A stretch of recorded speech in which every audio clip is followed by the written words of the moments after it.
Hey, this is indeed Walt from the Comic Book Men, and you're listening to the iWalter Show. I am not an elephant! I am not an animal! I am a human being! Faster than a speeding bullet, more powerful than a locomotive, able to leap tall buildings in a single bound. Look, up in the sky. It's a bird brain. It's a plane.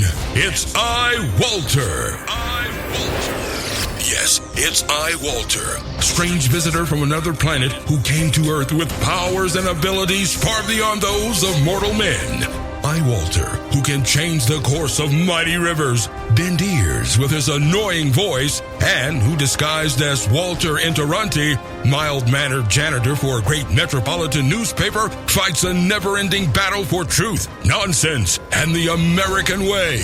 And now, another exciting episode in the adventures of iWalter. Hey, everyone, this is Walter. I'm hoping this is working. I'm not hearing myself. Oh, here I go. I just had to turn up my headset a little bit higher. Yeah, it's actually May 11th, and believe it or not, I'm trying to look at the time, too. It's like 3:30 a.m. I didn't want to do a show this late, but I actually bought this movie, an Australian film. Here it was a DVD-R. I didn't realize it. It said on my DVD, my Blu-ray player. It's a region-free Blu-ray player. It's like, oh, wow, if this is from Australia, it's going to be region 4, which it will play because it's a region-free Blu-ray player. It actually is not for the Blu-rays, but for DVDs. But it was called Body Melt, some hideous film that I saw online because I actually signed up for it now. This thing called, not the film. The film was hideous. But I signed up for this service, by the way. I'm moving my mic around. And it's called Shudder. You can actually get it on Amazon, which is great because if you purchase it through Amazon, you can do it either way. Shudder's like $5 a month. The first 7 days are free. I think at this point I'm going to try to keep it. Let me just turn up my listening level a little bit better for myself. Okay, that's better. So I can hear myself. Anyway, yeah, Shudder is like for old horror films and stuff, classic films, whatever you want to. Well, not necessarily classic. Anyway, most of these films, I remember them and I just wanted to see them again. I can't find them all. I don't download things illegally anymore. I wish I did. I just don't want to get in trouble. So Shudder, again, it's like $5 a month. It's actually owned by AMC, and what it only consists of, which AMC, when I heard that, I was like, oh, wait, maybe I'll try it out. I wasn't at first, but they got films like Faces of Death and stuff like that in there. And it was like, okay, yeah, this is pretty cool. Maybe I will check it out because it sounds like it's got a lot of interest in older movies. Like most of them I end up buying because I couldn't find them. I couldn't rent them, so I ended up buying certain films. Here, Shudder had them, so I would have saved myself a hell of a lot of money. Even if I had it for a few months, it would have been worth the effort of having it for that long a time because I would just kind of plow through these movies. Because once in a while I have a hankering for like an old horror movie. I don't like the new ones that much. Most of them are pretty bad anyway. I mean, most horror films in general are really bad. I'm having a friend and a guy at work watching one I'm afraid to watch myself. So I said, dude, you watch it for me. And then give me a response back to let me know how bad it is or how good it is. And it was a movie called Siberian, maybe that one I better look up real quick. Because I just bought it, and he's watching, and he said, well, most of it so far is like pretty much a pornography movie without the rated X rated. He said it's basically a porn so far. I was like, dude, I'm so sorry, but, hey, that makes it better, right? Because it was supposed to be, some type of snuff film. They don't, again, I've said this before, they don't exist. But if snuff this was supposed to be, okay, this film got banned in many countries because it was put down as a snuff film. But he's watched over half of it. And he said so far all it is like basically it's like a pornography movie where you had to read subtitles, which kind of defeats the purpose, too. Why would you rent a film that you have to read that's a porn film. I mean, that makes no sense to me at all. So what I wanted to actually do my show on, by the way, tonight, I'm doing it for a friend and coworker at work, where I told, two people that work with me, that there's this one guy, he always is constantly, trying to push my buttons. It's the whole thing with the men in our job. They have to show off for the women, and these are married men for the most part, but they have to bust your balls. The weaker of the male population has to bust the balls. I mean, well, the knuckleheads have to bust the balls of us weaker sexed males. And it's like, dude, it's not flying with me whatsoever. And by the way, I am looking for this film right now. I can't remember it. Oh, here we go. Actually, it was just called A Siberian Film, so the guy at work's watching for me. I got it back. I got it back like about a month ago at this point. But I'm too afraid to watch it. I really was too afraid to watch it. So, but this guy just gets on my nerves all the time. I want to go into that in a second.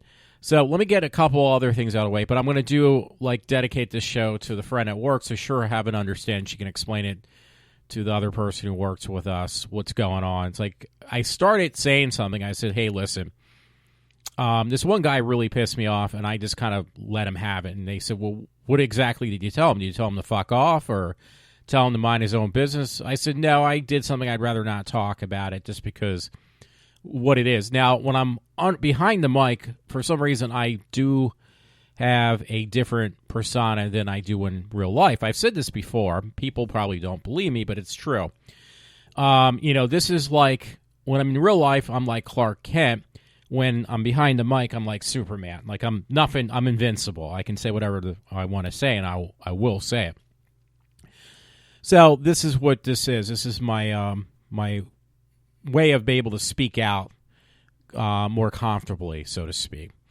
So what I want to talk about that in a second. I want to go into something first. I'm almost at 7,000, amazingly, because I did advertise my last show. I did put some marketing behind that last show, and it was for Mother's Day. And it was actually not a bad show, because believe it or not, it wasn't about me bitching and complaining mainly about women or complaining about somebody at work. No, it was actually more so I try to make it dedicated for Mother's Day on my favorite subject, which is horror movies, and dedicated the whole theme for horror movies that pertain to mothers. So, actually, I want to get back on that one real quick, too, to finish out the Mother's Day one. I kind of put that, which I was wrong, actually. Believe it or not, I was actually wrong. Well, I'm always wrong, but I'm just saying I was wrong about one Mother's Day movie that I couldn't fit in the mix. I said, well, this one doesn't exactly appropriately fit, but it actually did. And that was the movie of Hatchet, because actually there was a mother in the film. This girl got pregnant. She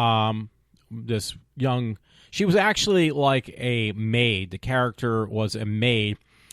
And this guy, he was married to somebody, this woman who was, I forget who it was. It wasn't his wife. He got this maid, though, pregnant. And the maid actually ended up dying from giving birth to this deformed child, which was known as, again, if you remember from the other day when I had mentioned it, the character of Hatchet, which was played by, I'm drawing a blank right now. It's a guy who plays in Jason Voorhees. Actually, there's many actors who play it, but he was the most husky looking guy. So I'll put in best known.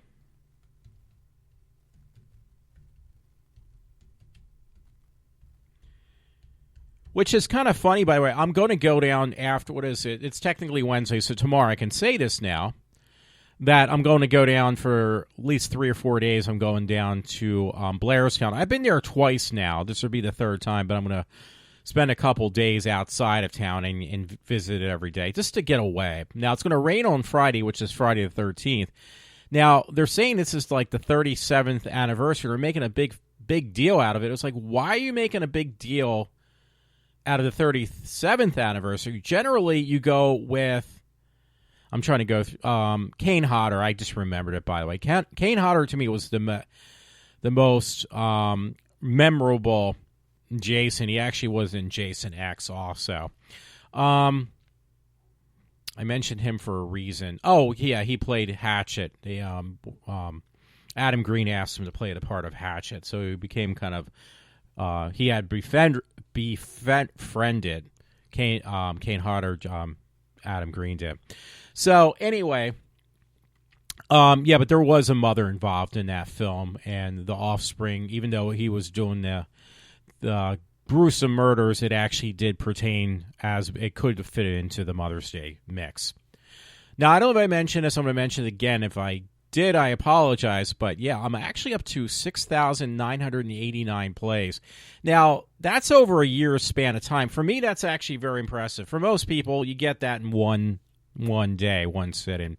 For me, it's just that, honestly, I'm lucky if I get anybody to listen to me, so I'm just very impressed.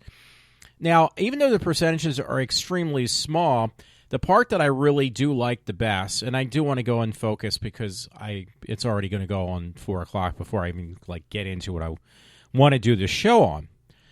I'm actually hitting some areas, some countries that I was actually impressed by, even though it's maybe literally somebody who accidentally, because I am advertising. My advertisement's going to run out soon. I have to revamp it up because I only put $1 a day into it, but it does help. It's called Create an Ad Campaign. I did for my Mother's Day one, and it actually will work somewhat because then when I've done that in the past, when I have the extra money, it just kind of bumps up that they push you every once in a blue moon in different markets on Spreaker.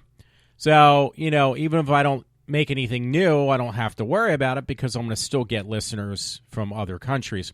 And that is the thing I have to say. Right now I have 5 different countries, which is more than I've had in a long time. Generally, it's just the United States. But again, putting a little bit of advertisement does not hurt.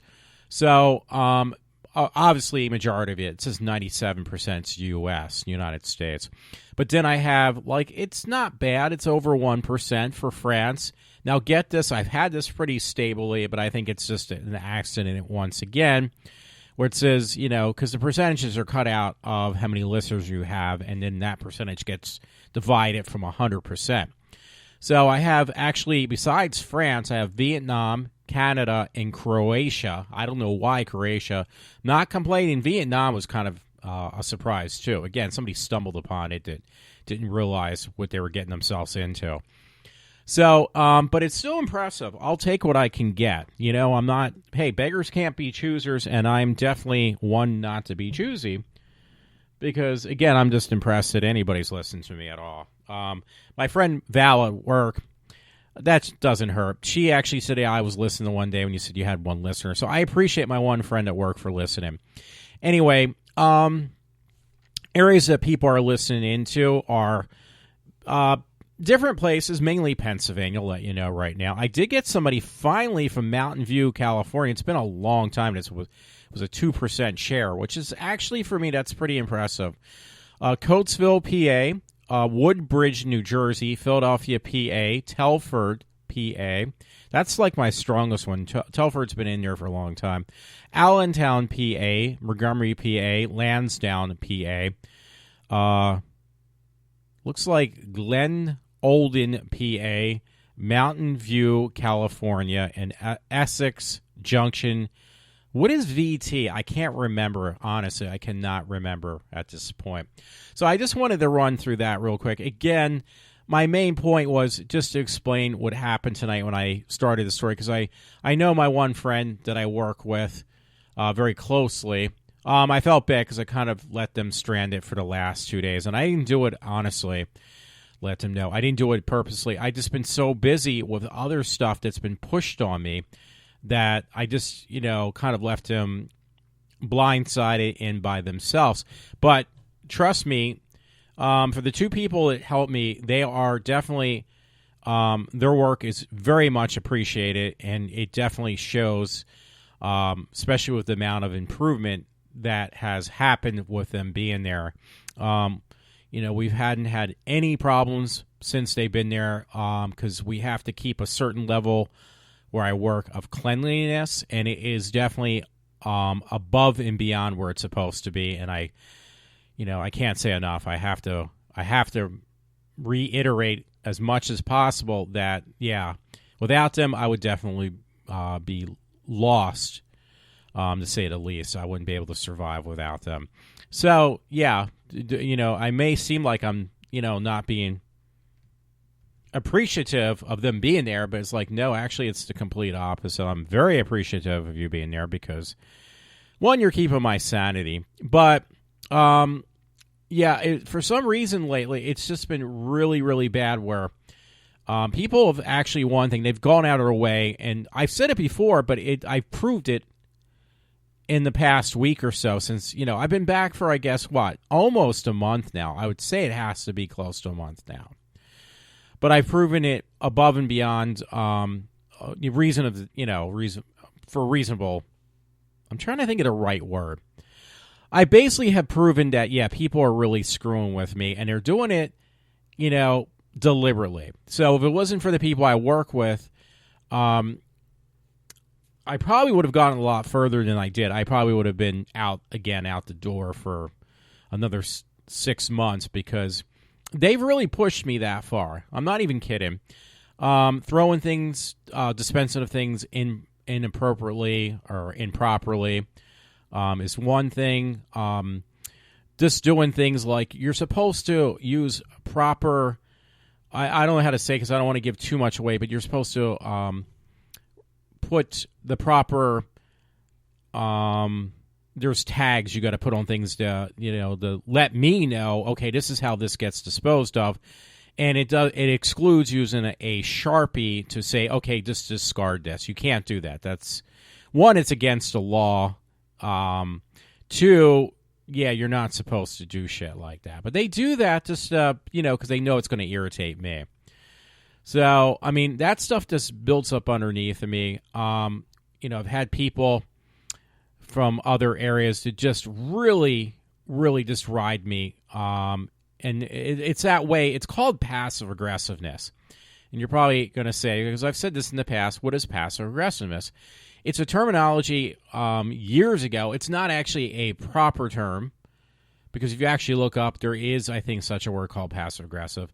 What it theoretically means, in my terms, it came from being in hospitals years ago with other patients that had, when I was a kid and even my early 20s when I had really serious problems, you pick up other people's terminology and just bad behaviors in general.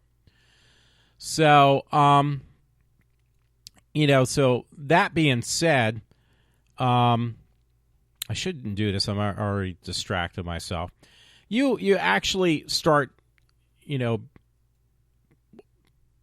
picking up their bad behaviors for one thing, but two, you pick up the terminology that we used to use. Passive-aggressive was the number one, because I had a roommate back in the day, and we would just, be passive-aggressive to each other, undoubtedly, it was, way over the top. And, it was just funny, and we would be at each other's necks because, I should explain it now because I haven't. I've just been kind of beating around the bush. Being passive-aggressive is just a way that you do things with actions but not words to piss off another person to the point that that person will blow up at you, and then you say, oh, I didn't do anything to you, because you're really physically, you are doing something to somebody, but what you're doing is you're basically driving them nuts. That's the best way to put it. But verbally, no, you're not saying a damn thing. So I'm trying to think a good example. When I lived in my apartment, my roommate, maybe this would be the best way to put it. My roommate years ago, I had this roommate. He was very passive-aggressive, and I was passive-aggressive with him. But the way probably I should talk about myself, but his were a little bit more obvious because it made me literally want to throw him out the balcony of our second floor, to his... Not his death, but at least would break his neck. I loved the dude, though. He was really cool. He was a roommate. He actually looked up to me, too. But we drove each other nuts. And his name was Jan. Because the way I drove him nuts is that I'm very... I have OCD, which is obvious. I'm a neat freak is the best way to put it. But I have to have everything like very, very clean and very neat. So there's probably another reason behind that too. Generally, I say somebody who's been sexually abused has issues with cleanly, has to have everything clean because it's basically a way of purity, I guess. I don't know. But cutting back to the passive aggressiveness, one time I had an issue. I had to be, taken from my apartment for a while. I had some problems to work out at, local hospital or whatever. And when I got back out, my roommate had the whole house like completely demolished. I've actually had nightmares and dreams about that time. I actually had a 10-gallon fish tank when I got back. The remainder of what was left of the fish were basically liquid. The fish were completely annihilated. They either ate each other or they basically, from starvation, they died, and then they basically, being in what was left, about 2 gallons out of a 10-gallon tank, they were basically liquefied. So that was on top of the fact that he also basically had the whole apartment trashed beyond belief. I mean, it was disgusting. It looked like it's like a homeless person's home on the street. It looked like I was walking into a garbage bin.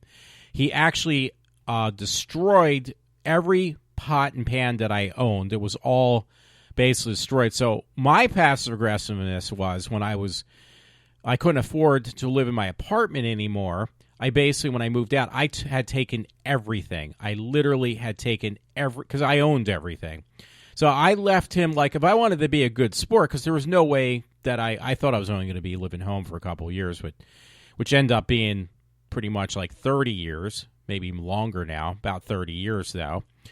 I made sure to leave him with absolutely nothing. So that was my passive aggressive. It was like, okay, to complete this game, this was years later though, but it was like, okay, dude, I remember the shit you did to me, so I'm going to return that favor by literally leaving you with nothing. I'm going to take everything that I own, which was everything, including a kitchen table, all the dishes, all the silverware, all the stuff you would eat off of. Everything was mine. The only thing that was not mine in this apartment we lived in, me and this roommate, was basically the refrigerator, because they at least give you that. When you move into an apartment, they give you a refrigerator. So, but everything else went. Literally everything. I think he might have had his own bed, but that was probably more than, that's about all he had. So, yeah, but passive aggressiveness, again, was what he did when I was out of my apartment for, a couple weeks, and I come back and the whole apartment is a total cyclone. I mean, it was a total shithole. And, I was not happy. There's no other way to put it. I was not a happy camper. And again, that being said, was his way, I guess, of me being out of there. He was upset because I wasn't around to take care of him, I would assume, and I was the only one he actually talked to. That was one aspect, but then the way he showed his anger was basically by destroying the apartment, but not directly. He wasn't smashing things or anything like that. No, his passive aggressiveness was by basically making the apartment look like a shithole, like literally that it was not livable whatsoever. Now, the dude suffered from, my friend, roommate, Jan, suffered from depression and stuff, and he would use that. He could use that. So at work, I'm going to use this as an example because I'm not interested in men, but I am interested in women. So I'm going to use this perspective. A woman will use it at work in her advantage or your disadvantage by being passive aggressive, by doing things, or actually in general. Actually, I'll have to use this one in general because the men do this too. If they don't like you, now this is full-grown adults. The youngest person at that job at this point, I would have to say, is no younger than their early 30s. So that makes it even worse. But being passive-aggressive at work is you ask them, please don't fill a trash can that might be about a 50-gallon trash can to the very top and have it overflow, but they do it over and over again. Can you please mark what this product is, or this waste product, to let me know so I have an idea how to dispose of it? Their way of being passive-aggressive is to get a Sharpie and mark it, or just not mark it at all and just assume that I know what to do. That, again, is passive-aggressive. So, but what the results are, way the person wins over top of you when they're passive-aggressive is, because this happened to my roommate, and, you know, when I was in these hospitals, that happened all the fucking time. You basically win. The person being passive-aggressive wins by pissing off the other person, and then if they're confronted, they're going to say, well, I didn't do anything. I don't know what you're talking about. So that's the whole purpose behind being passive-aggressive, is you basically piss off that other person to the point that they have no leg to stand on, and if they go to somebody and say, listen, this person's being an asshole deliberately, you have no specifics to back it up. So they basically, it's a win-win situation for them, and the only way you get any success out of a person being an asshole or passive-aggressive is basically to, what do you call it? Beat the shit out of them, or basically yell at them, which you can't do, because then what happens at a job is you get fucking fired. So it's a win-lose situation. So I was even told, and I learned this actually, believe it or not, from that horrendous movie from Kevin Smith. Dude, I love you to death. I love, not in that way, but I love Kevin Smith's films. So let me put it that way. Maybe that was too strong of a word for me to use.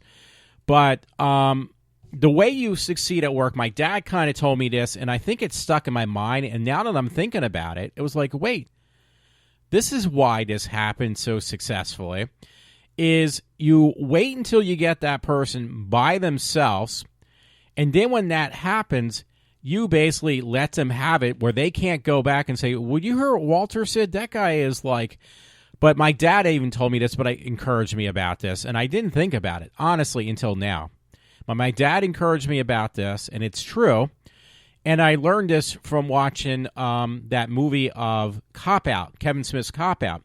This is no joke. I had taken some pointers from that movie. So in that aspect, that perspective, I have to thank Kevin Smith, because you gave me a really good idea. Now, I'm not saying it's the most mature idea that I used, but it was actually, I hope, successful, because what I did was I completely convinced this guy who's always literally bullying me at work.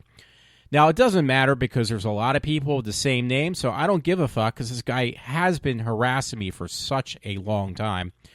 And he does it he's an older man. He's probably the same age, I would say, as my partner at work.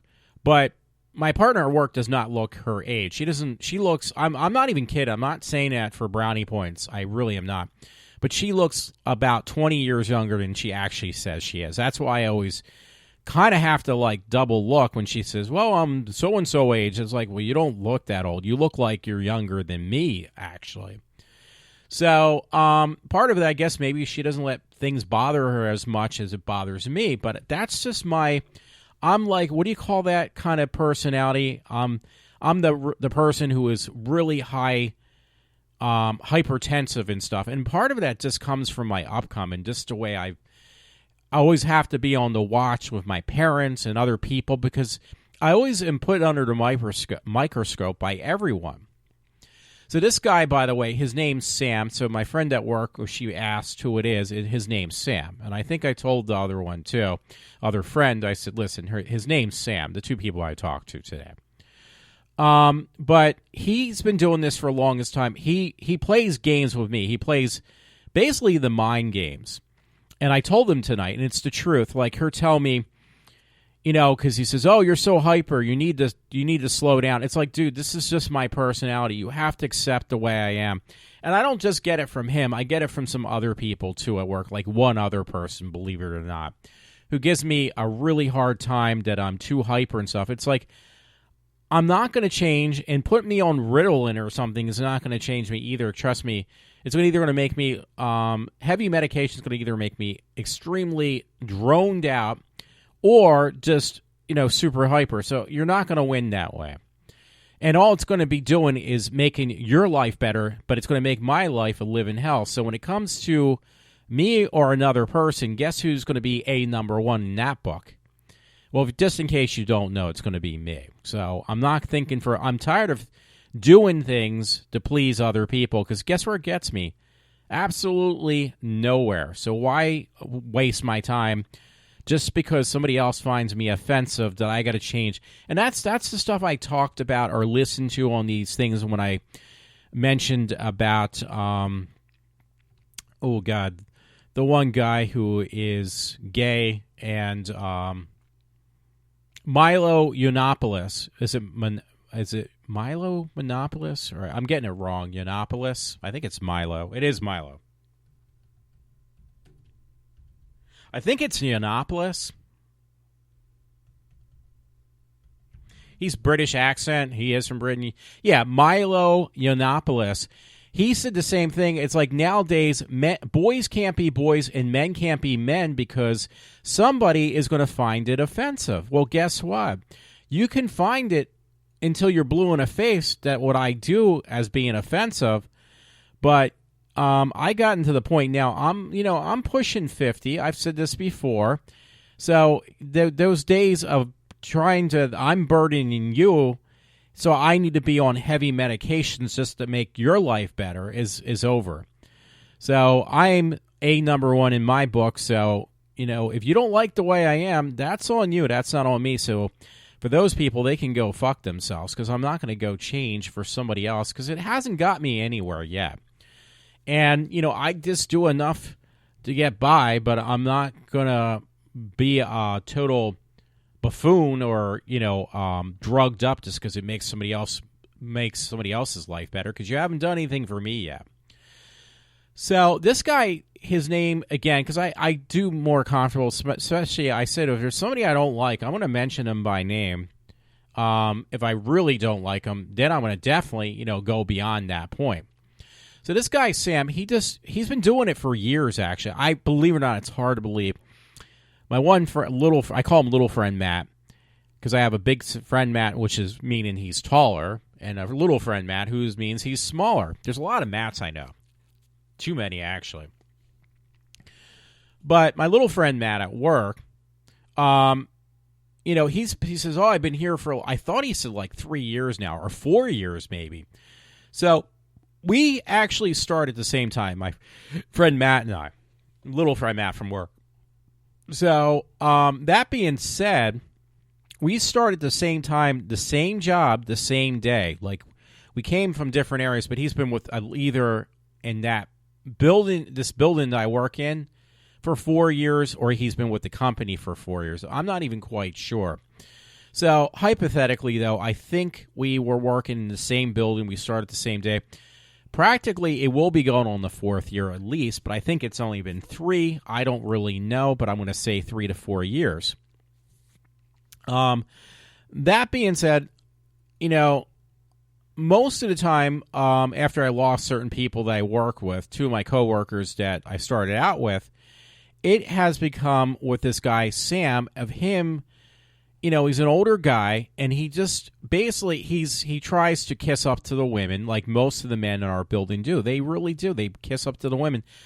I honestly don't kiss up to the women that much. I joke with him. I feel bad because my one friend, I really probably inappropriately make her feel uncomfortable, to say the least. And unfortunately, you know what? I don't do that deliberately. It's actually, that's just the way I am. I just fly that way, and I'm not saying it's appropriate, but I just love to basically joke. And most of my jokes, it's just the way I grew up, because I never was that way when I was younger. I was too afraid to even make sexual jokes, especially towards women. Now that I've gotten older, and if I really, that's actually my way of saying, hey, I'm not trying to hit on you being, a pervert or anything like that. That just means I feel comfortable with you.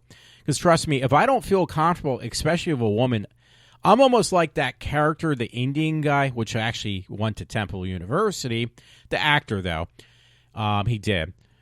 But I'm like that Indian guy the first couple of seasons of The Big Bang Theory, where he would clam up with women. Like, he would not say anything in front of women.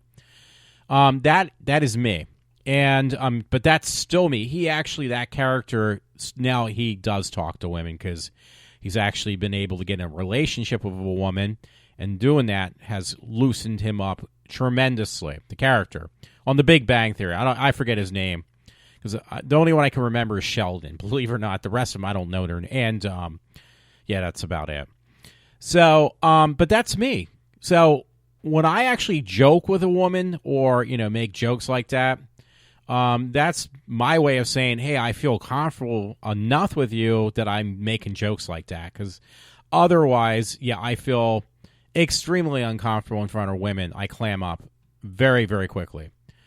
So, again, that's a good sign if I'm actually joking with a woman. So, but I feel bad because some of the stuff she does, I think she's kind of like, I won't say she's used to it, but I think she kind of just, expects it out of me, so to speak. So I don't do it, again, I don't do it to be, perverted or offensive. It's just, I just feel comfortable enough with her that I don't mind making jokes like that, otherwise, and it's not to disrespect her. So, but... and I'm being totally honest, actually, because she's one person I definitely do respect quite a bit, and she's been a big help. I'm gonna miss when she claims eventually she's gonna have to leave. She's only allowed to stay with me for so long. She's basically I'm trying to think of the right word, one that will make sense. Like a flex flowed loan labor type job. So unfortunately, that's not going to last forever. So that part kind of, honestly, it really depresses me. I don't know how else to put it. It definitely does. It just really depresses me. I wish there was a way I could just keep her around indefinitely. But unfortunately, that's probably not going to happen. So, but yeah, this guy Sam, because I went off on a little side note now. This guy Sam, he's been picking on me for years. He'll say stuff like when it's me and him. So I returned basically the favor today on what he's been doing to me. The torment he's been putting me through. I kind of put him in literally a very, very uncomfortable spot. Probably one he didn't see coming, like it was a curveball. It's like, dude, you've been doing this for me, the same thing to me for how long? So just to clarify, what I did was that it was just between me and him, what I said, and there was nobody else around. So he's going to go around and probably say, well, you know what? Walter is like a total nutball. You got to stay away from that guy. That guy's crazy. So what I told him was the truth, but I kind of just exaggerated the time period that it happened. Because this stuff happened years ago. It didn't happen recently. It happened years ago. And I kind of conglomerated it just to be a real prick like he is to me, that things that happened to me when I was like literally in my 20s, I kind of put it when I was out just recently. I was out for I was out for 6 months. But believe it or not, I was home for 6 months. I was like literally out of work for 6 months. And I kind of conglomerated what happened in my past with what just happened recently, with me being out for 6 months. Because I'm not very clear on why I was out for that long. I have no fucking clue. Nobody does, actually, for that matter. I have a clue, but the clue of why I was out, no clue. So, yeah, that made no sense at all, but it's probably best that it doesn't. So, anyway, once again, this guy's a prick, and what he does to me, this guy Sam, is he waits till I'm alone. He won't do it in front of other people, but he pulls this shit with me where he says, you need to slow down. I've heard of some other people. It's like, you know what? There's only so much of that stuff I'll take from people, picking at you. The passive-aggressive stuff is going to make me blow up at my job. People doing things, disposing of things improperly, and then not taking credit for their being assholes, or, just playing that, pretend Walter's not here. Just ignore him, even though he's been here in this building for 4 fucking years. Let's just pretend that he doesn't even exist. So that stuff just takes a toll on you, because trust me, if somebody did that to you day in and day out, because I'm there 5 days a week, and you take up with that for 4 fucking years, trust me, you would probably explode a lot faster than I did. I think if people walked in my shoes even for about a week, they would say, I don't even know how you lasted this long, because I couldn't even take it for a week. I guarantee you that's what would be said. That's just the truth. So, but this guy, Sam, he waits till I'm alone. Again, he kisses up to the women. He's like charming the pants off the women. I normally do not, unless I really, like my one friend at work who's female, feel comfortable with you. I will not make any remark at all. In fact, I'll just keep it quite very short, very curt, and just kind of leave as quickly as possible, because I generally feel uncomfortable with just about everyone. So, but this guy, Sam, he waits till I'm by myself, and then he makes these really, really uncomfortable remarks to me. He said, if you don't slow down, he says, I won't hesitate, but I'll get you in trouble. He says, I'll take you to the higher-ups. And he says, I won't just take you, to our union officials or something else. He says, I'll take you to the HR, and I'll make sure you get in trouble. And he does that every once in a while. There was something, I remember now. There was a night gallery that was like that. If you ever heard of the show Night Gallery, this is an excellent example I'll give you. I'm just seeing what's on TV. I got my glasses, too. I forgot my glasses earlier on tonight, my reading glasses. I couldn't see a freaking thing on, that was really close, because I'm nearsighted. Or nearsighted, farsighted. There was this one episode, and I can't remember the name, but it was a show on Night Gallery from years ago. And what happened was, there was this short story on Night Gallery where this woman goes to the police station, and she says, my husband's killing me. And the cop says, well, how's your husband killing you? What is he doing? Is he threatening to murder you and everything? She says, no, it's what he says. He keeps on telling me, he waits till I'm alone, I'm all by myself, and he was doing like what the people do at work. They nitpick at you. And they try to get you to explode, to get to the point that they can get rid of you by driving you fucking insane. So this one episode, I totally forgot about this, but they did a night gallery, and this is back in the early 70s. I was like, wow, why didn't I use this example before? Well, I am using it now, though. So the bottom line is, what happened was, she said, oh, yeah, he waits till I'm alone, and her wait till I'm asleep. He'll wake me up, my husband, in this night gallery, and he'll just say, I'm going to get you. I'm gonna kill you, whatever her name was, this character. I've seen this one actress. She was on a couple different episodes of Night Gallery back in the day. And she says, it's killing me. What happens is, when people do that to you, that was the purpose of this episode. They get under your skin and they pick at you to the point that your guard's going to be down, and they will kill you, but it won't be their fault. It's like being passive-aggressive again, though, because what happened in this episode is what people do to me at work. They get you so upset without doing anything physically to you, but they get you so upset that eventually what happens is your guard's going to be down and you're going to walk in front of a car or something like that, because that's what this episode happened. This woman's husband said, you're going to get hit by a car or something like that. He says, but I'm going to get you. I'm going to kill you, whatever.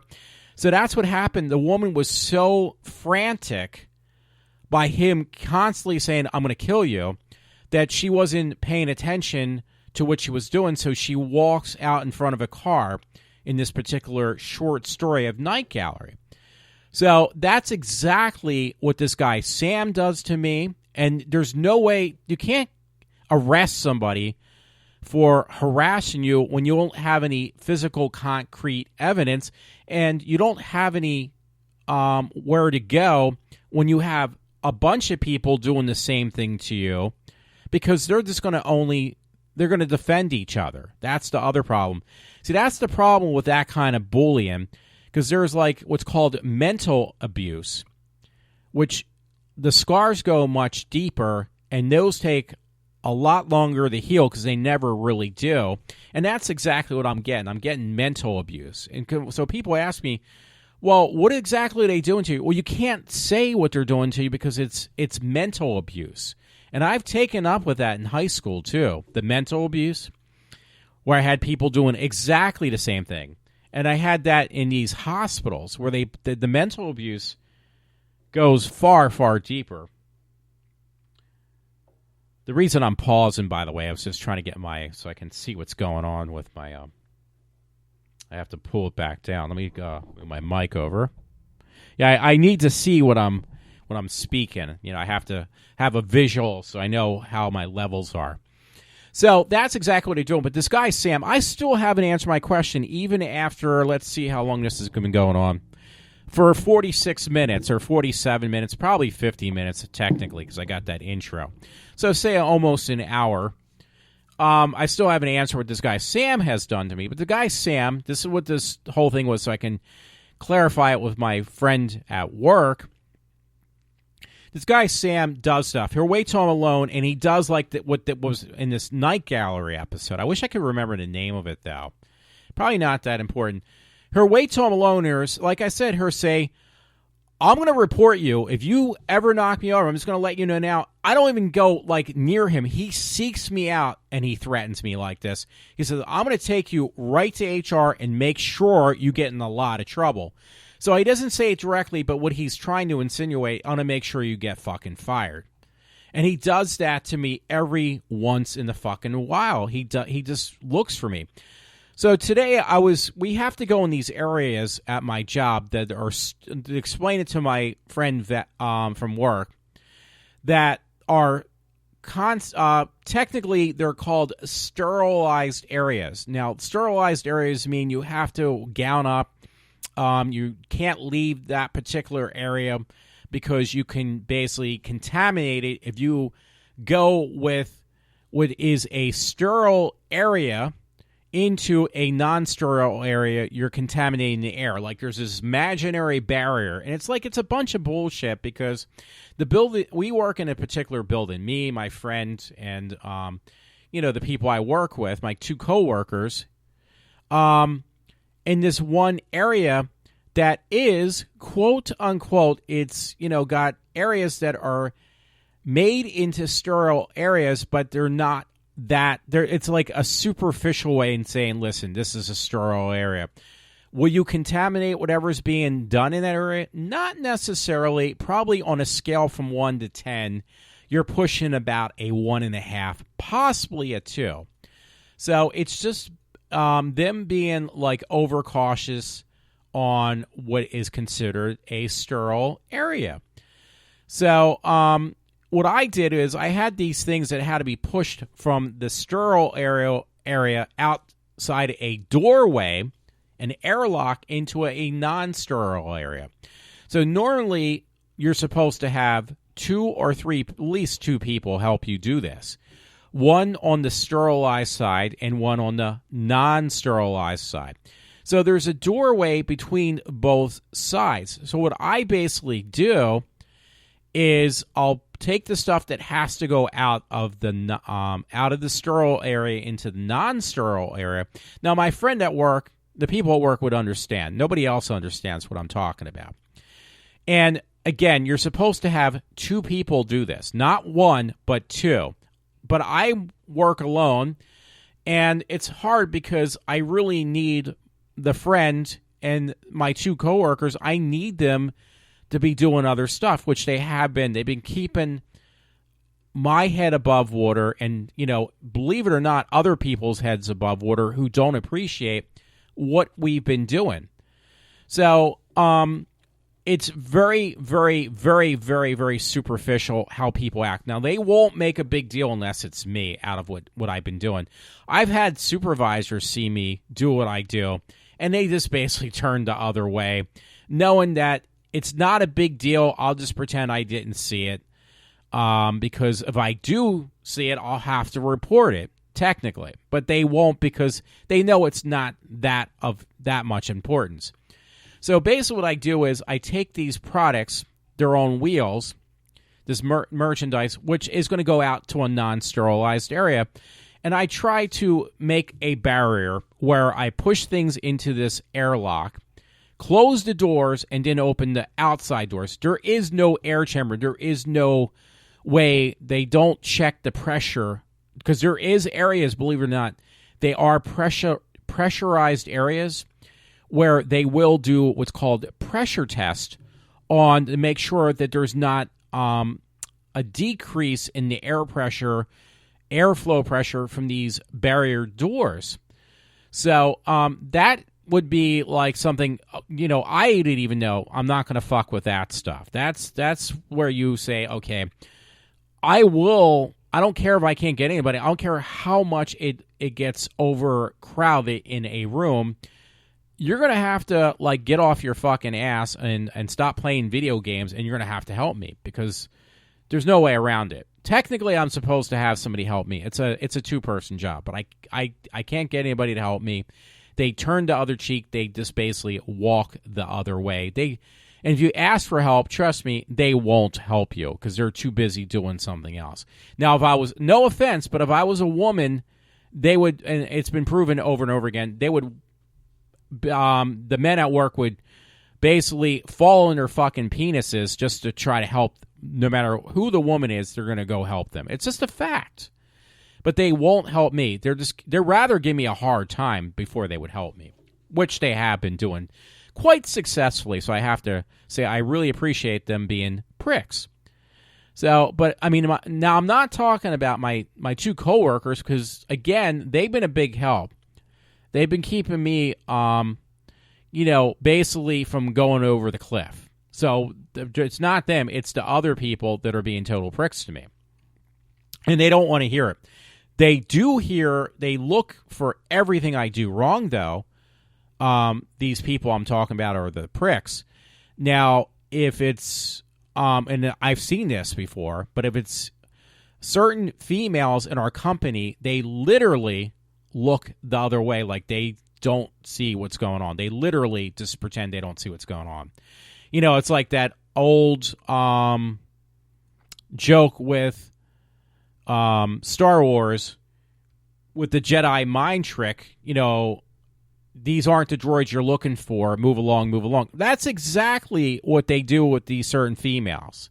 They just look the other way. Now, I just said that there's certain things that I do that I'm not supposed to do technically, that supervisors know I do my job. They know I'm not trying to sabotage anything, and it's not going to make that big of a fucking difference. They do look the other way, but that's not one fucking thing, because they just don't want to be bothered with. And it's not that big of a fucking deal. If it was, trust me, I would have been fired like 500 times over by now for what I do. So, and trust me, somebody actually who, just because they're not liked, they got in trouble for doing the same thing I do. Actually, not to the extent that, what can I say? They go to a lot further extent than I do. So, they want one step even beyond what I would do. And you got to play smart when you do certain things, because you got to use your common sense. Listen, if you're making something that could harm somebody physically in the long run, you don't fucking do it. If it's something that's just really over the top on being anal on certain procedures, you use your common sense there. So this is one of these. I use common sense. So anyway, this guy Sam, going back to him, he just wanted to be a prick. He waits. He hides around, like, not all the time, but he hides around corners or whatever, and he just sits there watching so he can make a comment on, so he can say that thing, well, you need to slow down. And you know what? If you ever run into me, I'll make sure to take you right to HR, and that's going to be the end of you, Walter. He waits. He thrives for that moment. So he did that again to me today. He caught me doing something that was, in his eyes, a no-no. So it was like, so he just stood there and stared, and then he looked at me. He did not say a fucking word, and it was driving me nuts. And I know what he was going to say. He says, you know what? You need to slow, and he would say it like this. I'm not even joking. He would tell me, Walter, you need to slow the fuck down. If you don't slow down and if you run into me, I will take you to HR. I'll make sure that you get fired. And he said that before to me. Or I'll make sure you get in trouble. It's like, dude, you've said that so many fucking times. You don't even have to say it anymore, because and then say something on the line of, oh, you're not going to fucking listen to me anyway. So he's like a big fucking bully.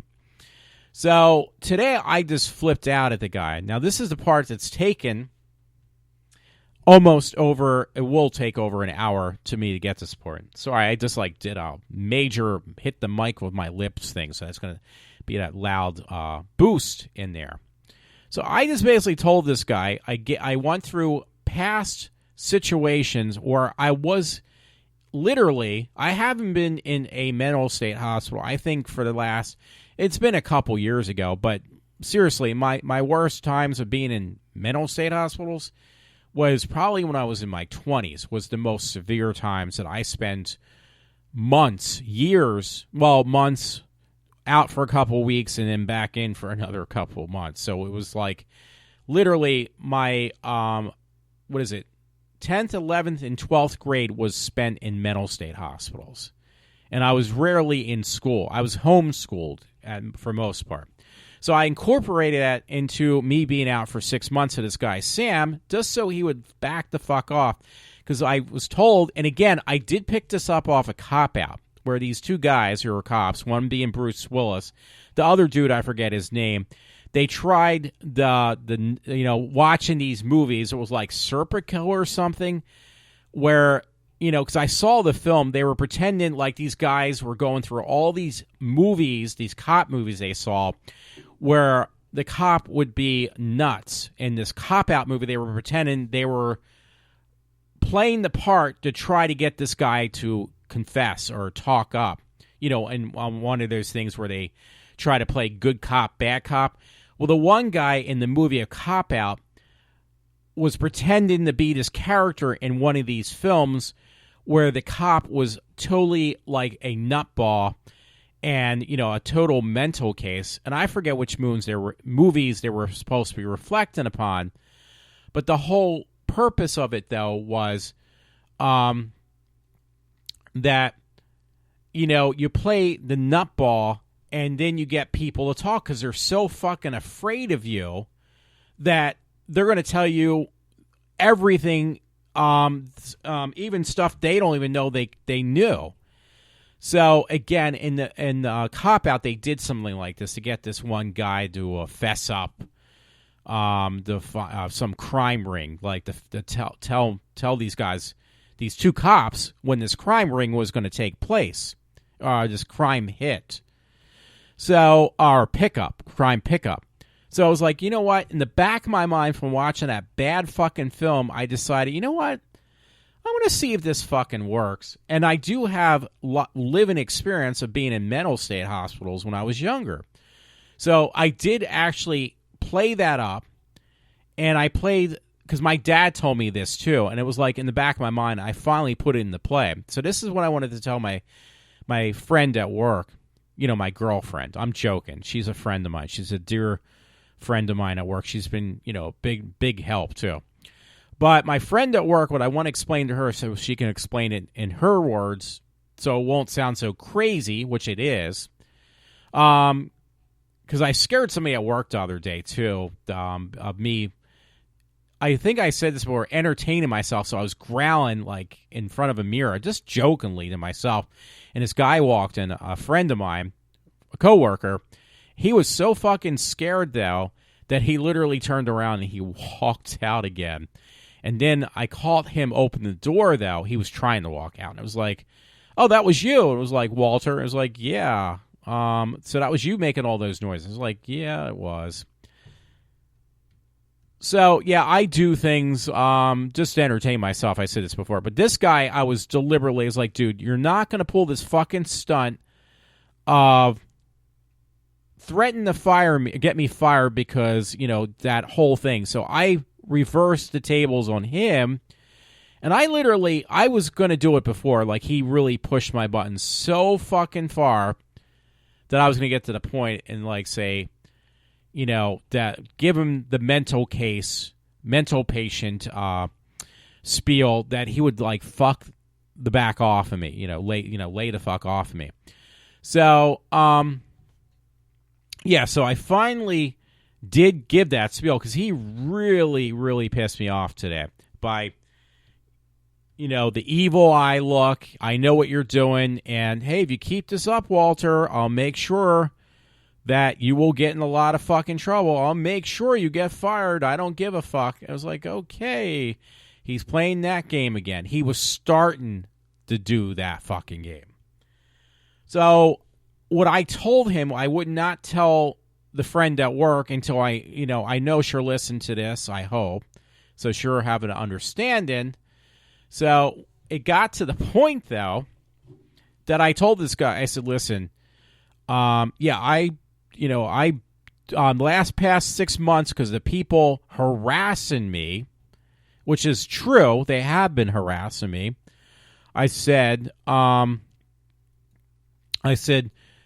spend the last 6 months, which was not the truth, the last 6 months in a mental state hospital because of people just plainly fucking harassing me. The truth was, the experiences were the absolute truth. They were things I did experience years ago, not recently, but years ago. And so that part was true. So, but I chalked it up to just recently, though, that the last 6 months is where I was, in a mental state hospital. Well, guess what I wasn't? I was at home for the past 6 months, and I was enjoying myself. Literally, I was going to conventions, doing interviews with people, blah, blah, blah. But I was not in a mental state hospital. But just to keep him the fuck off, and he's going to tell other people that, oh, you should have heard what Walter said to me. He's a fucking whack job.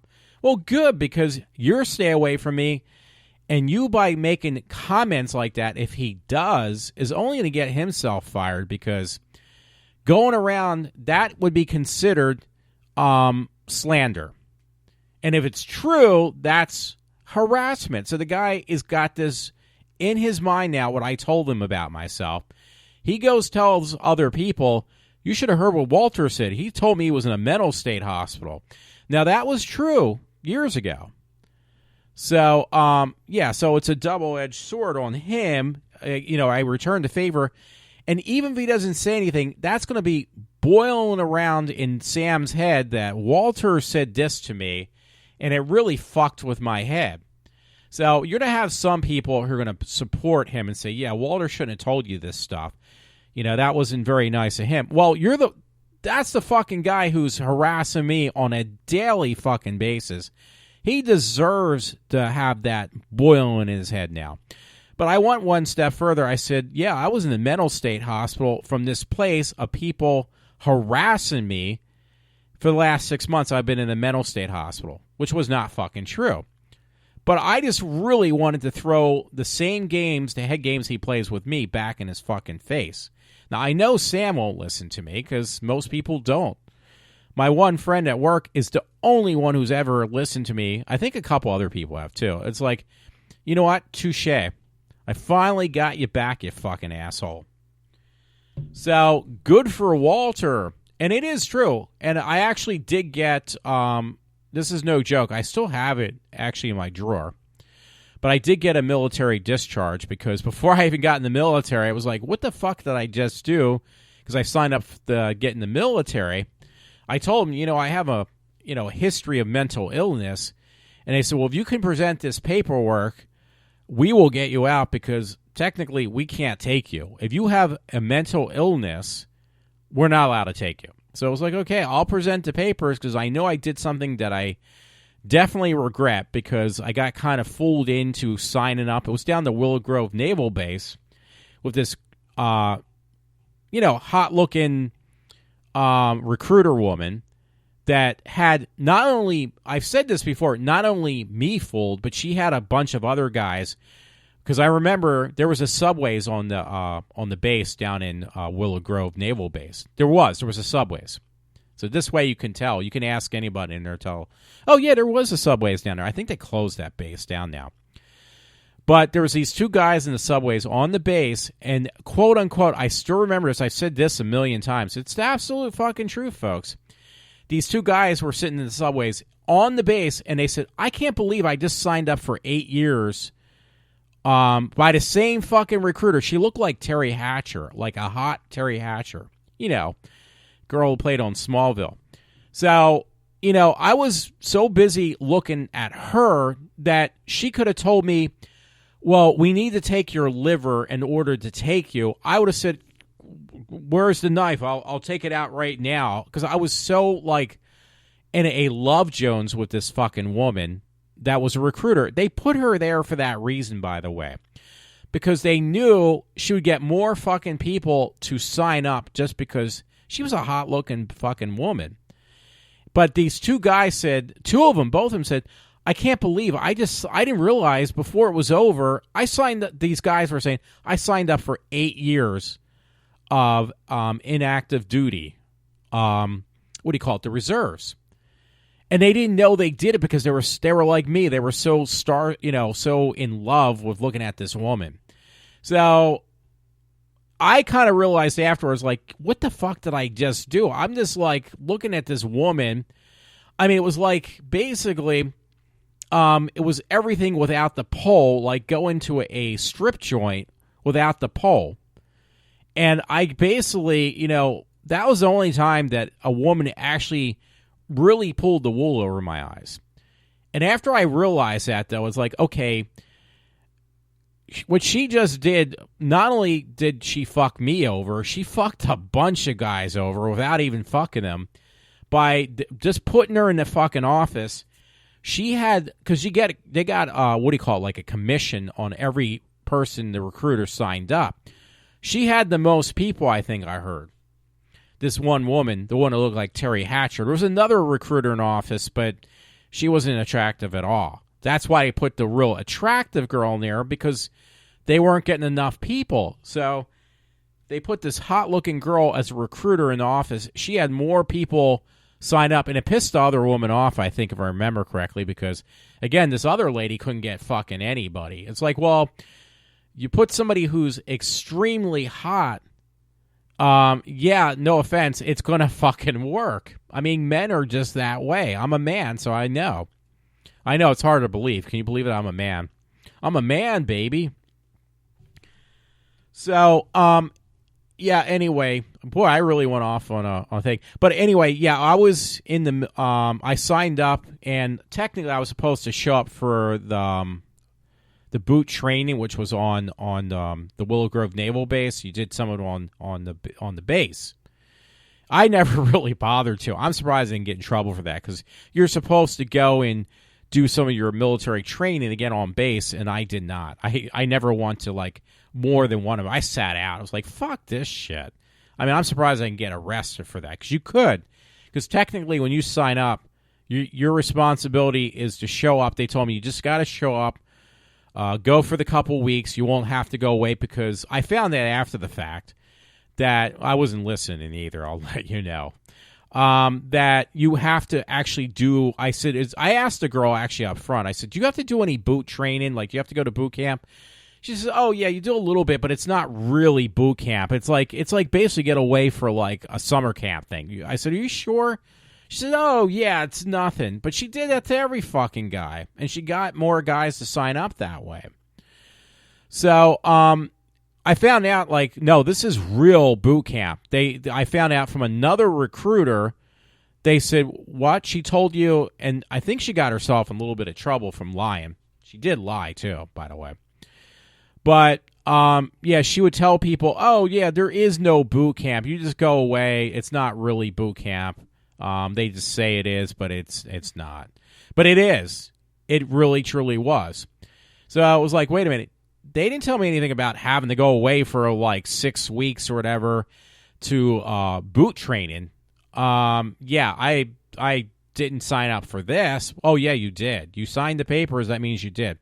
So that's when I started pulling out, by the way. This is going back to that. I pulled out the papers that actually did say Walter Interrante was in a multitude of different mental state hospitals, Horsham Clinic, Eugenia Hospital. I had the ones for Horsham Clinic.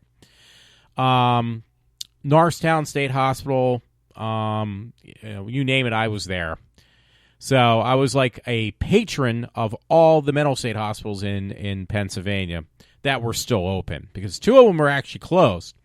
And that was Byberry and, what do you call it? Byberry and the one that my uncle was in, Penhurst.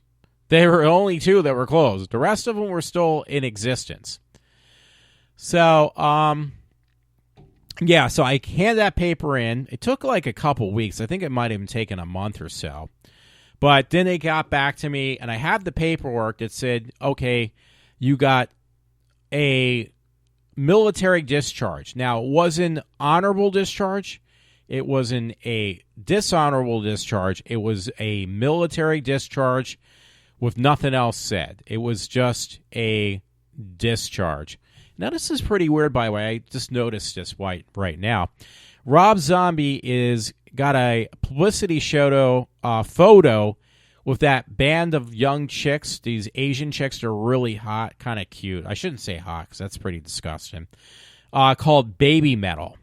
Who knows what the fuck they're saying, but trust me, the only reason people go see them, especially guys, is because they're Asian little chicks. They're like teenagers. So they're called Baby Metal, but Rob Zombie got a publicity shot with them. Actually, there's a pretty hot shot of Lady Gaga I'm looking at. She's got these ultra-tight pants on. Like they are like bell-bottom spandex, and she looks really, really hot. So I love Lady Gaga. So if you haven't noticed. Anyway, yeah, so I have all my paperwork has pretty much been my dad. I think he destroyed a lot of that paperwork. He literally didn't want it to exist, afraid it was going to harm me. It's like, it's my ticket out of things that I fuck up on, because I have that, I hate to say it, but it is my ACE card. Now, I have the military discharge paper, but that doesn't mean diddly squat, because it still won't have as much of an effect on people than the fact that I was, I'm not trying to play up to it, but I'm just saying you have more of an ACE card up your sleeve with mental illness than you do with a military discharge. A military discharge is not very impressive, trust me. It could actually harm you on getting a job. If they do a background check, they won't see it. But if they do a really deep, dark background check, they're going to find out that I was enlisted in the Navy, and I was let go because of a medical military discharge. Now, it won't go much further because they said with the discharge I got, they're not going to make it, it's not going to cause any harm, but it depends how far. If you go for a government job, yeah, it may show up, but my likelihood of going for any military position is like next to no.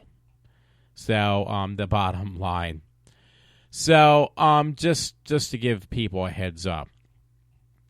But I pulled that ace card out tonight. Now, my dad had said in the past, and I think that I didn't think about it until, it's like a subliminal message. Like somebody says something to you, you really don't listen to them, but then it kind of sinks in what they said, and that's what I think happened. My dad says, if you don't want to be bothered by people that are assholes to you, he told me this a while back. He says, what you do is you basically just tell them you're nuts, like act nuts, tell them that you're nuts, and they won't fucking bother with you again. He says he's done that in the past, and it actually really works. It was like, well, I didn't think about that until when I was put under pressure, and then it kicked in with that movie that I told you about, and I'm not even kidding, called Cop Out.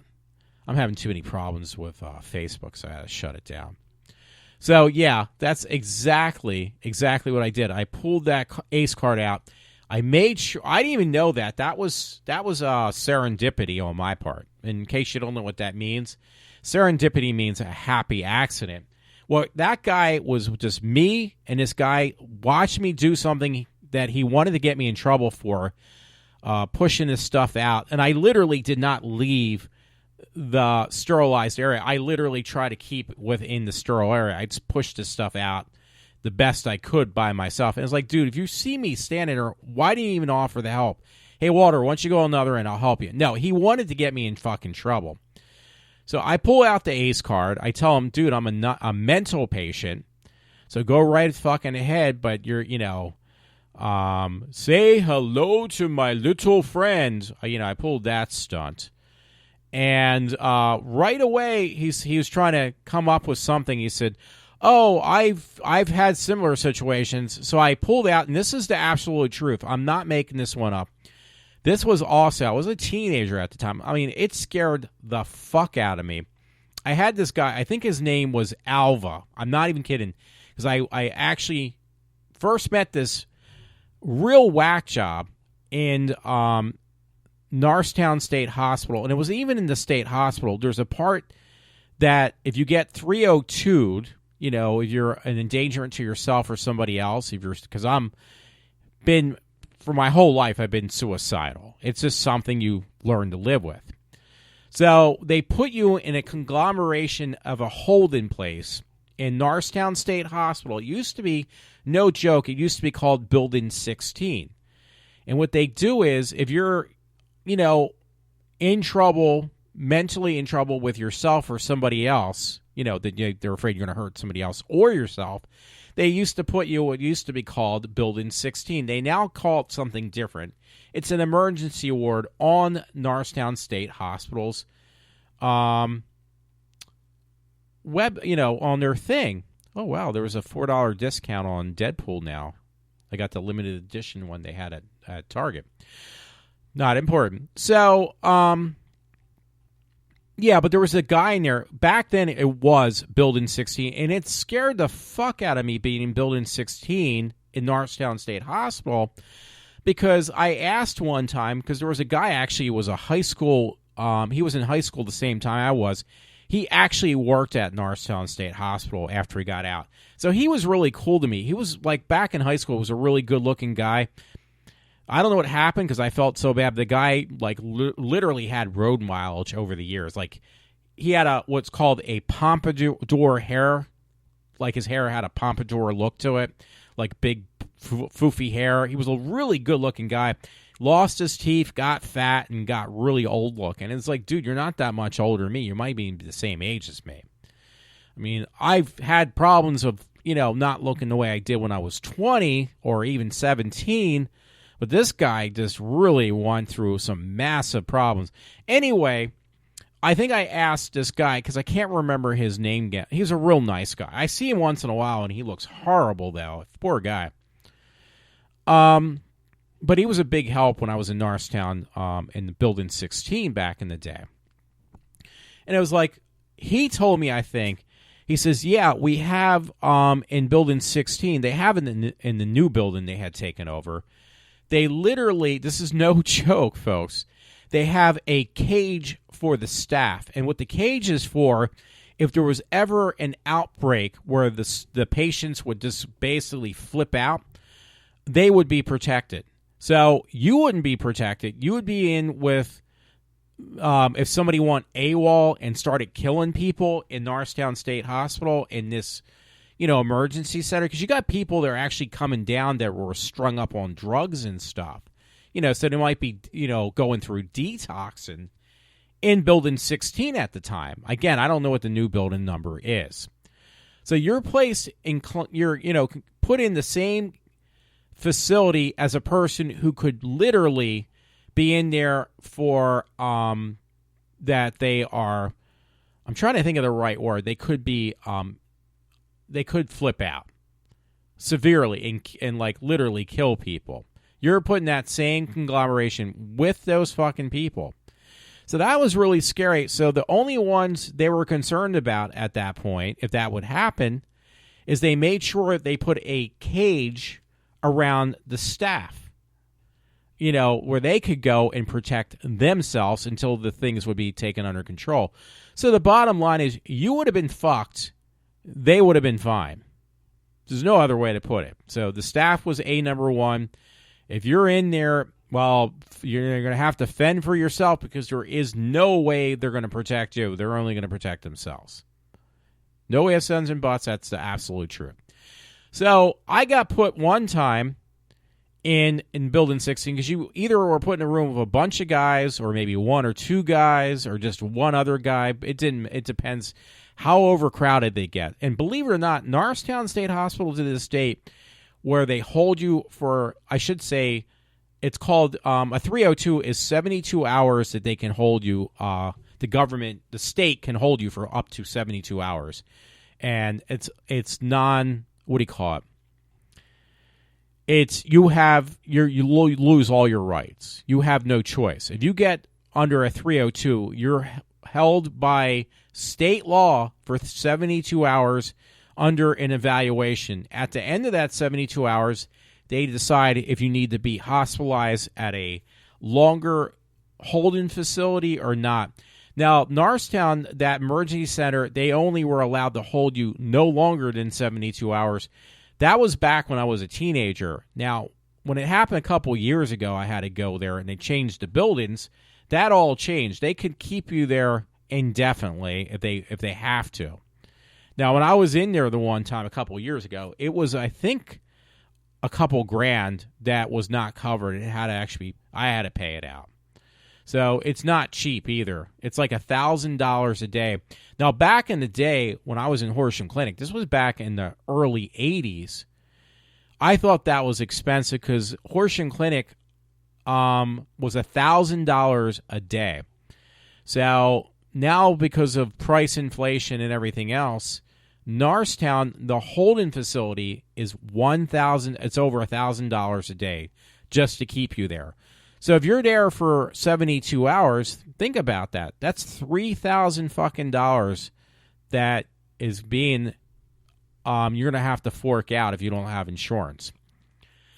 So it's expensive for another thing, and they don't do anything. They feed you basic garbage food that's like 5 steps below cafeteria, and that's all you look forward to is when your next meal, because otherwise you're just sitting there doing absolutely nothing, or they have things for you to do, but they got to figure out, they got to evaluate you, different doctors, to see, okay, is this just like a one-time deal? Do we need to take this person and put them in a hospital for a longer period of time? What's going on? So back in the day, though, when you would go to Norristown State Hospital, there's this guy named Alva that was in there with me. And this guy he looked like an oaf, but he was also very scary. I mean, he literally looked like some kind of cannibalistic monster. I'm not even kidding. And again, his name was Alva. Now, that was surprising. He ended up in Horsham Clinic because he actually did have money, because I got transferred to Horsham Clinic. It was years ago. This is like 30 years ago. Yeah, it was like 30-some years ago. And surprisingly, not that's like the person you want to hook up with, he actually found a girlfriend. Some girl was so needy in Horsham Clinic, she hooked up with this guy who looked like a complete oaf. I mean, he looked very, very scary. I mean, I think I would rather confront Jason Voorhees or Freddy Krueger before this guy, because he was that scary. I mean, he literally would make a monster look like somebody you would want to have sex with. He was the worst part about this guy named Alva. He came up to me one time and he scared the fucking shit out of me. You're talking like a 19-year-old at the time. And I incorporated into this thing with this fucking guy named Sam, who always busts on me. And I said, well, when I was out for 6 months, I had somebody, which was not. It was the truth, but it was a very big white lie. Not a small white lie. It was, it's a little small white lie. No, this was one big fucking massive white lie. I told him it just recently happened, which it did not. But I told the story incorporated into just the last 6 months when I was out. I said, yeah, I had this one guy. This really did happen to me. This guy, Alva, came up to me. God, I remember his name. Don't ask me why, because he left a burning reminder of how much of he scared me. In my mind, he asked me, quote unquote, did you ever taste shit? And I said, no. He said, well, it tastes like clay, because I ate some, and it tasted like clay. I was like, alrighty. I was screaming inside, and I was literally praying for a staff member to come by, because I was ready to, literally do one of those Herman Monster things that I was so fucking scared, from the Monsters show. I was so fucking scared. I literally almost wanted to run through a wall. The guy had me that frightened. I mean, I was literally. I'm surprised I did not shit my pants, because the guy scared me. He was really not all there. I mean, I can act crazy, but this guy made me seem like I was the most sane person in the universe. He was nuts. Not saying I wasn't, but I mean, I there's nuts and there is just plain fucking crazy. And this guy was like, I can't remember. I think he was, what is that? A person who suffers from like delusions of grandeur and everything like that. That was him. This guy, when he was put on medicine, he was a little bit more normal. He still looked like somebody you don't want to meet in a well-lit alley, because he still scared the fuck out of me. But this guy, Alva, when he was on his medicine, he was much, much better. He definitely needed it. He was schizophrenic. That's the word I'm trying to look for, I think. The whole 9 yards, and he looked like literally he would have been the poster child for the worst horror movie in existence. Like Texas Chainsaw Massacre, Leatherface had nothing on top of this guy. He was that scary. So yeah, the bottom line is, yeah, so that was the most. There was actually other ones. There was a guy. I was 16 years old. I was in this place called Fairmont Institute. I didn't incorporate this one, but this is the absolute truth. Where, this kid, he was literally, his brain was fried from doing too many hits of LSD. Because LSD back when I was 16 was still a really big fucking thing. So he did so many fucking hits. The guy was fully convinced that he was like, he could see into the future, or he thought he was Jesus Christ. Now, when I was in Norristown State Hospital when I was a kid, this is no joke, not Norristown State Hospital. I shouldn't say that. Believe it or not, that is actually, there is a big difference. There is Norristown State Hospital, and there is the emergency ward on Norristown State Hospital. You will notice the difference, trust me. When you see the people that are in the wards around you, you will see a difference. I mean, it will make you that you don't want to escape from the facility you're in on the premises, because it's that scary. Trust me.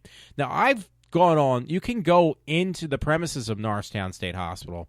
Believe it or not, I have, just to do like video shorts and stuff like that. You're allowed to do that, believe it or not, because I've done it. And, taken like my camera and taken some video, because it is actually a public area. You just can't go into the wards, because then that's where the fine line gets drawn.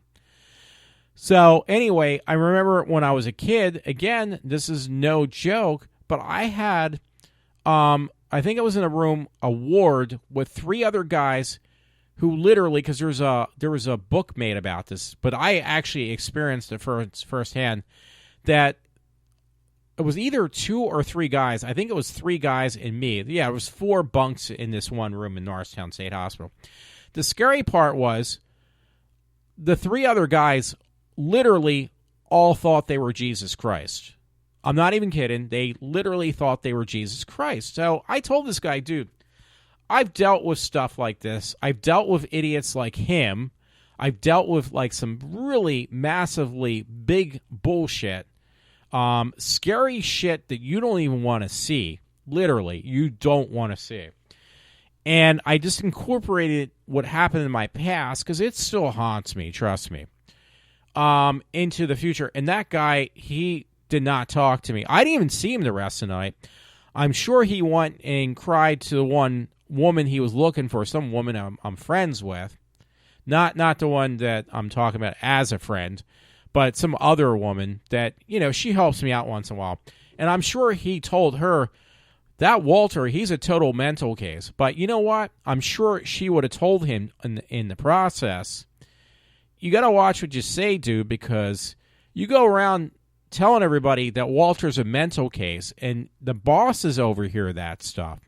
I won't have to say anything. That guy will be history, because he's going to bury himself at this point. I hope he does, actually. I hate to say it. He won't even see, we're supposed to be having some type of contract coming up. He won't see the next contract. He won't even see this one, because they'll be out the door. And I won't even have to do a fucking thing. He'll just bury himself. That's what I'm hoping for. So, I want a very long way around to try to explain myself, but that's exactly what I did not. That's taken me over an hour and a half to explain myself, what I did. And I was too afraid to tell the woman at work, my friend, what I did. I was like, listen, honestly, technically, I shouldn't mention it, but I do mention this stuff, on my podcast, because, again, this is my therapy. And this is what I mean. Like, when I say this is therapy, this really is, me venting myself, which I will do, because on the air, this is my safe haven to say whatever comes to mind, which I've said in the past. And I don't think I say too much. Now, people are saying, you shouldn't really tell everybody about your personal past, your skeletons in your closet. Well, honestly, I don't have anything that I hold back, and I've said that before. I don't hold things back. This is my safe haven, is me talking on the air, and obviously I'm getting people from other countries who listen to it. So, I really don't have anything to hide when I'm on the air. So again, this is my cleansing or whatever, not ethnic cleansing, but this is where I cleanse my heart and soul, is on this thing, on this show, this podcast. So, for the friend at work, I'm trying to see if I can just say that in like less words than an hour and a half. And I will try to. I basically told the guy I was how's this? I told this guy, Sam, that I'm a total nutcase. And, it was because of people like, I didn't say him, because he said, oh, you're not saying that I'm one of the people who drove you to go to the Menlo State Hospital. I said, no, I never said that. I said, but the people here who are, I have to thank them for driving me nuts, because I spent the last 6 months in a mental state hospital, which was a total crock of shit. But I had to say something to get this guy off my fucking back, because he will start any chance he has that he can get me alone. He will do it again and again and again and again.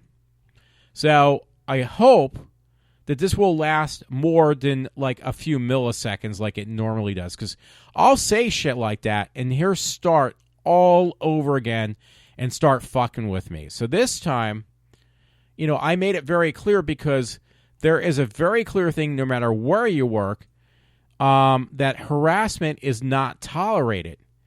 And on that level, that I told him where it basically mentally fucked with me, that guy is going to probably, I would hope, watch everything he says. He's going to be walking on eggshells the next time he sees me, I hope. If not, I'll be really shocked. That guy is more stupid than I thought he was.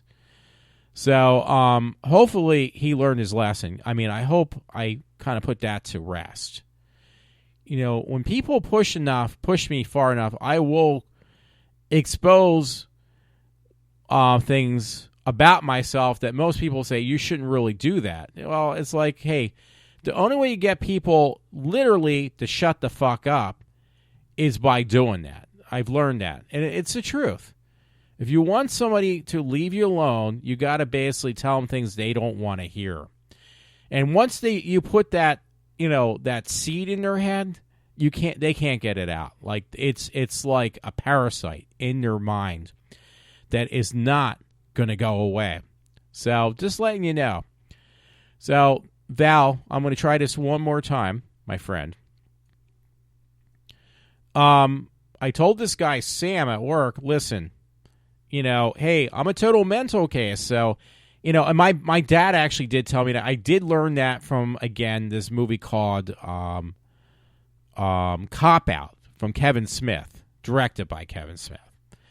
And combine them both, put into one terminology. They both basically came up with a hypothesis. Just get this, the person who drives you nuts alone, and by doing so, tell them you're nuts, but do it alone, because that way they can't go and tell somebody else, because if they do, they know what the consequence is going to be, and they won't, and they're going to stay away from you. They're going to say, this guy's fucking nuts, and they will stay away from you. I gave him the warning, dude, stay away from me. You don't want to fuck with me. And he said, my dad told me there's people at when he worked where I do now, he helped me get my job. He says, trust me, when they think you're nuts, when you tell people, hey, I'm nuts, they won't bother with you. They'll stay clear of you just to avoid any confrontations of you flipping out on them.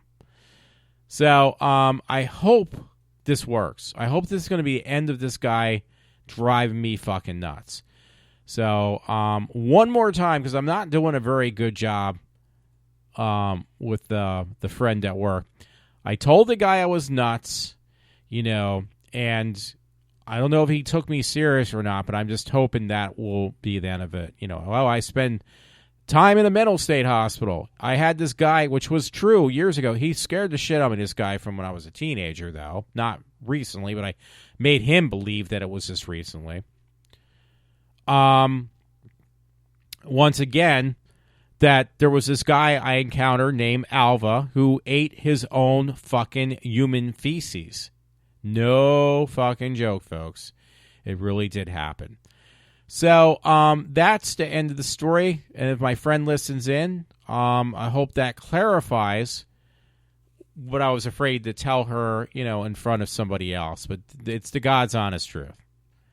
Trying to look for something. I had this stuff on some weird things on Facebook. So anyway, my friend Matt did send a story to me. I didn't realize I must have shut it down because I had so much open. But again, God, I'm doing like almost a 2-hour show, like it or not. So let's see if I can find this one story I was looking for. If not, it's not a big deal. I think I mainly... Oh, okay. I'm going to have to open up another page. My one friend,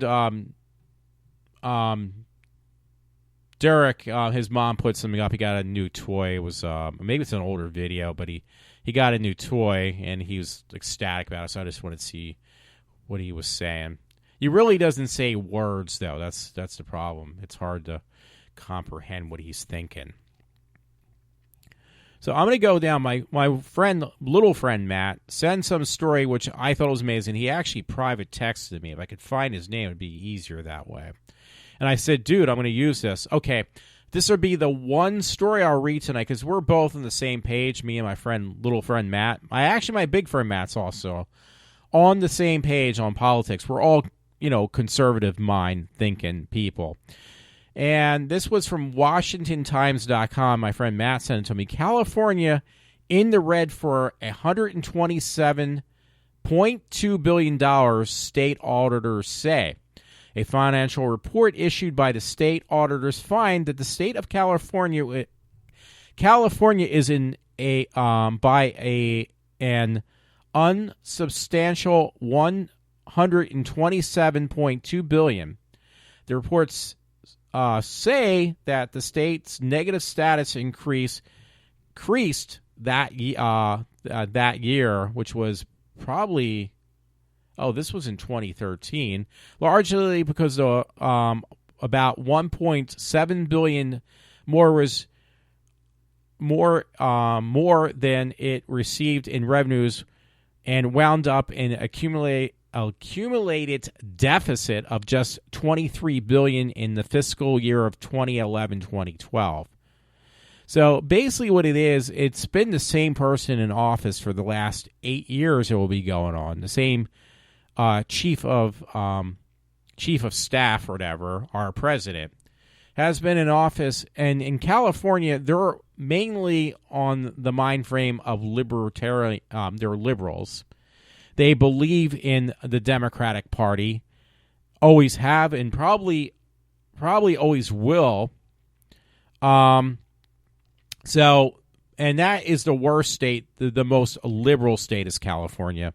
So they're now financially the most in debt state. I mean, this was years ago, yes, but I think it's probably, if it was bad back in 2013, 3 years later, it's not going to get any better. It's going to probably even far, far worse. That 127 million, was it I said, is probably almost double that. Billion. So California back in 2013 was in $127.2 billion worth of debt by just giving everything away. But now I'm sure that probably doubled too, just like our deficit did. I wouldn't be surprised. See, that's the problem that people don't realize. They keep on, voting stupidly and not like realistically. They don't vote for the proper reasons, so to speak. So I thank Matt for that story. He sent that to me in a private message. I said, dude, this is going right on my my what do you call it tonight? My podcast, and obviously it went up on my my Facebook page as well. That was a no-brainer for me. It's like, dude, it's going up. Trust me. Thank you. So I thank him. People won't know who I'm talking about. I know who I'm talking about. I'm glad he did that, honestly. I really don't have much because it is literally after 5 o'clock. So, it's past my bedtime. I'll actually have to get up in a few hours at this point. So, otherwise, I would dig into other stuff, and I apologize if I missed anything tonight.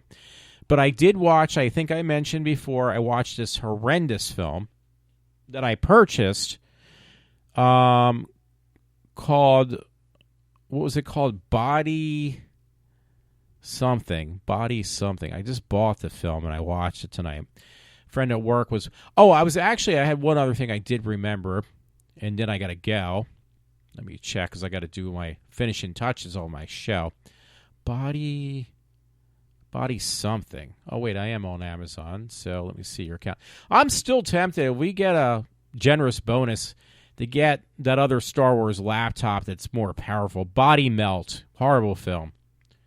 By the way, people, if you want to use something that's really good, I was down the shore. I forgot my razor blade, so I ended up having to pick up one on the beach for like $2.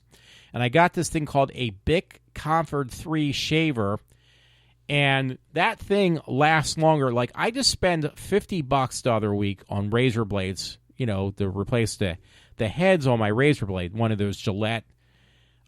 Is it Gillette? I think it is a Gillette. The ones that you always hear about or see in Walmart and stuff. It cost me $50 for 15 heads. 15 heads or whatever you call it. Replaceable heads for your razor, and they only last like 1 or 2 shaves with me before they go dull. Like literally, I'm cutting myself. So when I was down the shore, I had to buy this thing, and I got this thing called the Bic Comfort 3 because I found them on Amazon Prime, and it was like $6 for a 3-pack, which would be $2 a piece, but they actually gave you an extra one. So I got 4 for $6. That one Bic, though, lasted me for like 6 or 7 days before it even started to go dull. Now, when you buy those razor blades that are like $5 a pop, they barely, on my beard, they only last like 1 or 2 times, and then they're like gone. So that was the one thing I wanted to mention. God, these infomercials now. So, I have to recommend those. They're cheap, but they're actually really, really good. They don't make them anymore. I think they realize, wait, we made something too good, and we're going to put ourselves out of business because they don't make them anymore. You can buy other Bics, but they're not going to be as good as that one. So I wanted to interject that. For what reason, I have no fucking clue, folks. But the other thing was, I finally actually started watching this film that I've heard about for 30 years. And it's a movie called Faces of Death, because I signed up for that, what do you call that again? Shudder. And that was one of the films on there. It was like, okay, this is the reason I'm going to at least keep Shudder for at least a month or a couple months, maybe for indefinite for $5 a month. So Shudder had Faces of Death. I'm watching the original one. I've heard all these horror stories, and basically what it is pretty gruesome, though. It's basically this. It's like watching one of those PBS specials or the Nature Channel, whatever you want to call it, where it's a documentary. This guy documents around the world about where death takes place. He was fascinated by death that much. He made a documentary. The original one, at least, was that way. Some people said they were skeptic and think that was all staged. I was like, I don't really think so. Now, I could be wrong, but they were showing like different cultures, even like Mexico, and because Mexico does have a big thing on how they celebrate. I forget what they call it, how they celebrate death. It's actually really fascinating. But yeah, the whole thing so far, what I've watched, I have to say, is pretty interesting. It's very gruesome. They show a slaughterhouse, and I would say that was for real. They show some scary video stuff. Oh, whoa. Okay, I'm gonna have some nightmares on this shit. That actually scared me. I put something up on on Facebook from Renee Hill. She puts up the most freakiest shit horror movie stuff. She's a really hot looking girl too. She's really cute. You wouldn't think she'd be into this stuff. Oh yeah, this is really fucking gross. Scary as all shit. I'm not going to sleep tonight, trust me, and I'm already up anyway. But yeah, there was that, and there was a guy who they said like he was on death row, so they show his execution. He got the electric chair, and that really scared the shit out of me. I mean, it was pretty fucking frightening. But what was I going to say? I think it's pretty interesting because the slaughterhouse, or how people just basically, I think in Mexico they show different things, not the things that I know about, but also the meaning behind certain things. I didn't realize they mentioned about, like, in Mexico, it's a big thing, it's illegal, it's the dog fights they have with pit bulls, that you can get, it's like so many fights out of a pit bull. It was like, I never knew that there was that stuff. I heard about why the fascination with pit bulls. Of course, you got more illegal immigration, Mexicans coming in our country, where that's like a norm. Even though it's illegal in their country, it is still a norm of pit bull fighting and stuff to the death. Like, they train these dogs just for that purpose. So that was interesting. Basically, people, because I had an aunt that was that way, and animal farm, or chicken coop. My grandmother had one. And my mom said she remembers it being a little girl, where they basically, they fed and bred the chickens to a point that when they got big enough or whatever and they needed food, my mom's grandparents, they literally just get, chop off the head of the chicken, and then they'd eat it, pluck it and eat it. And it was like, I don't even think about that stuff. I made a joke with some lady because she has something like that, a chicken farm. I don't think she kills them. She just keeps them for the eggs and stuff. Yeah, so, but my mom grew up like that. Like, they even had, when my mom grew up, they had outside outhouses because, they didn't have indoor plumbing. And my dad had the same thing. That was, like, new back, that didn't come into play, indoor plumbing, I think, technically, I think until, like, the 40s or 30s, something like that. So they grew up with outhouses and stuff like that. They didn't have indoor plumbing growing up. So that's hard to believe. It's not that far back if you really think about it. It seems like a long time, but it really isn't. So, the part with the chickens, I literally cover my eyes like this, but that's the way of life, the way it used to be. It's nothing like that's new. It's something that, was the way things were. So, that being said, watching this, and there was some custom in another country where, I think it's in the Middle East, it's a delicacy to eat monkey brains. Like, you literally smash the monkey's head at the table and you eat the monkey's brains, and it's like for some type of inspiration or knowledge increasement, or you get closer to God. That's what it was. And I'm like looking at this, and it was like I literally covered my eyes. That was like the most grossest thing I've ever seen. So, there's some freaky things, customs from other countries, that some people just rather believe that it's not true. And it's like, I hate to tell you, I think this is actual live footage. I don't think it's just made up. I think it's live footage, that was documented. Anyway, so, if you want it for the educational purpose, I'm being totally serious. That would be something you definitely would want to check out. But just keep word of warning, it is pretty gruesome at the same time. Anyway, folks, I'm going to end this show. I'm going to send this one hilarious thing to a friend right now. And then I'm going to say, have a good night, everyone, because it is going to be 6 o'clock. I won't be going to bed at this point until literally 7 at this point, because once I get everything together. So, hopefully everybody enjoyed what I did. And either way, I always say, if you're interested or not, just try to, if you like it, continue to listen and then get other people to listen. If you don't like it, but somebody who would say, hey, I don't particularly like what this guy is talking about, I know somebody who would, kind of tune them in. It's like, give it a check, because that'll give me some a boost in ratings, and I can use it where I can get it. I'm always appreciative to new listeners, and I would love that. So, hey, thanks again for listening to me at 6 o'clock in the morning almost when I'm done, or 5:30. So this is Walter from iWalter signing off for now. Hope you enjoyed what I was talking about tonight. And I wanted to explain it to a friend at work what I was going through or what I had said and I could not mention at work. Thanks again. iWalter signing off for now.